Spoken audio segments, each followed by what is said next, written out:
kërcnime, gjendje të rëndën, punë, asnjëherë nuk ma tregoj njerëzve, as të afërmve të mi, as mikeshave të mia, kur përfundon krejt, më thamë, të tash të tregoj çka kam kalu këtë javë, edhe ja tregoj, e thotë, o, Liri, dona më lëshuan këmbët, mirë që s'ma ke treguar, unë do të hyja në tokë me ta dija këtë informacion për ty, mirë që s'ma ke treguar. Mund ta mbash një media, me kënd po e mban, veç vetëm, apo... Jo, vetëm s'ka shansa. S'ka vetëm. Po, si thash, është mbështetja e parë bashkëshortim, edhe ajo është, e kam nxjerrë nga profesioni ati, e kam marrë tek unë, e ka qenë arkitekt, ka punuar për dikën tjetër 8 vite, për një kompani private, edhe unë kam insistuar... Ta sheni të pa cenzur.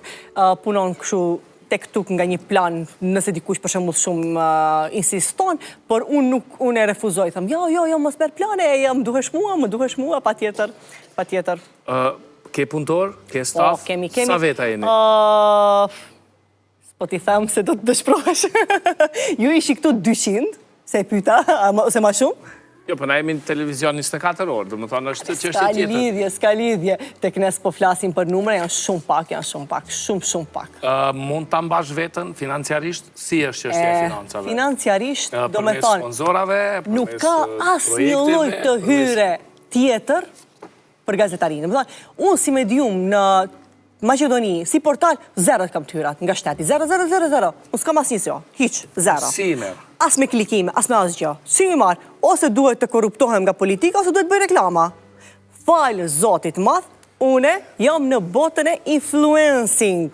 A, bën reklama? Edhe bëj reklama, na japi nga një baner kompani ndryshme, të cilat besoj shumë, e shfrytëzojnë ndikimin tim, besojshmërinë, opinionin, edhe unë bëj reklamë vetëm për diçka që është me të vërtet shumë e mirë. Ato e mbajnë punën time. Kur takoj unë pronarin e biznesit, i thamë... Oke, do me thonë, parët i merë në reklama, e punën e bën gazetari. Po. Në jetë kam dashur diçka.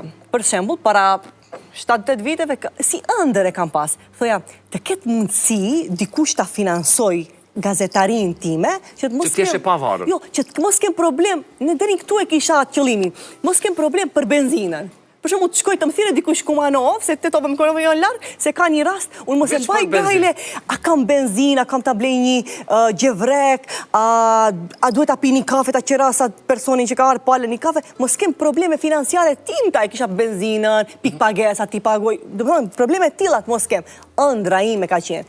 Tani, ka një 2 muj, ishim në thirën Kumanov, në Vronë, kishë ndodhë një rast, edhe shku me bashkëshortin tim, edhe risha në veturë dhe mendoja një ngjarje që ka mendua dhe thash, e pa imaginueshme Ilirian, unë vetëm këtë e kam dëshiruar një jetë, të shkoj deri në Kumanov, për shembull, edhe të mos kem problem për benzinën.